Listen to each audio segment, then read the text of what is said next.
Adapun Menteri BUMN Erick Thohir memastikan tidak ada perebutan kekuasaan antara dirinya dan CEO Danantara Rosan Roslani dalam mengelola konsolidasi aset kekayaan negara yang dikumpulkan dari perusahaan plat merah hingga kebijakan dividen yang dipastikan akan diurus langsung oleh CEO Danantara.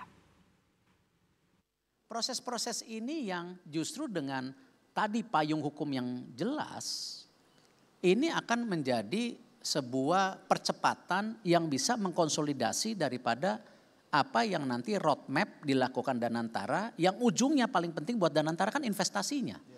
Supaya efisiensi dari operasional yang hari ini sudah terbukti, yang awalnya untungnya 13 triliun, sekarang untungnya 310 triliun, dan dividennya 90 dan nanti meningkat jadi 200 triliun, itu kan akan memudahkan policy yang Pak Rosan mau lakukan.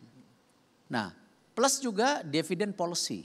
Nah, sekarang sudah tidak perlu dividend policy approval ini langsung ke Pak Rosan. Saya cuman oke, Pak Rosan, tinggal investasinya apa, visinya apa itu. Jadi kita justru jangan malah seakan-akan ada ya yang dikoneksikan publik nih, jangan-jangan perebutan kekuasaan. Enggak, kita orang market, kita sama-sama orang private sector dan kita ngerti jobnya. Dan kita akan nanti punya hal yang sesuai dengan undang-undang, mana yang Pak Rosan tidak perlu approval saya, jangan approval saya terus, nggak jalan-jalan nanti. Ya, mana yang harus approval bersama atau saya approval. Ya, nah hal-hal seperti ini yang saya rasa ini justru menjadi percepatan, dan ini hal yang positif yang selama ini kami di BUMN tidak punya luxury itu.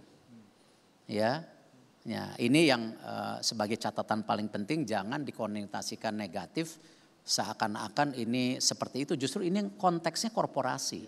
Kita itu kementerian yang sangat korporasi, bukan birokrasi. Karena kita nggak punya policy loh. Ya, contoh penugasan. Penugasan bukan di kami, penugasan dari menteri. Contoh kemarin Menteri Perhubungan ya datang. Gimana kalau kita bikin terobosan kemacetan di Bali? Ya, karena ini penumpang akan mentok di 32 juta. Sedangkan sekarang udah 27 juta. Artinya 2029 seperti apa? Nah, itu nanti macetnya gimana? Mungkin enggak? Ya, kita bikin inovasi titik-titik, saya nggak boleh bocorin dulu karena belum diomongin sama Menteri Perhubungan. Ya, saya bilang oke, Pak. Itu doable gitu. Nah, polisinya di mereka bukan di kami gitu. Kami tetap korporasi. Nah, itu yang nanti saya dan Pak Rosan tidak ada peran yang overlapping. Ya, justru kita mendukung ya yang namanya Danantara ini agar lebih maksimal dan bisa bersaing dengan seluruh sovereign wealth fund yang ada di dunia. Lahirnya aja udah nomor 8. Ya kan? Kan nggak ada juara yang diingat nomor 8, palingnya top 3, ya kan? Top 3. Nah, ini yang kita dorong sama-sama. Nah, prosesnya berapa tahun?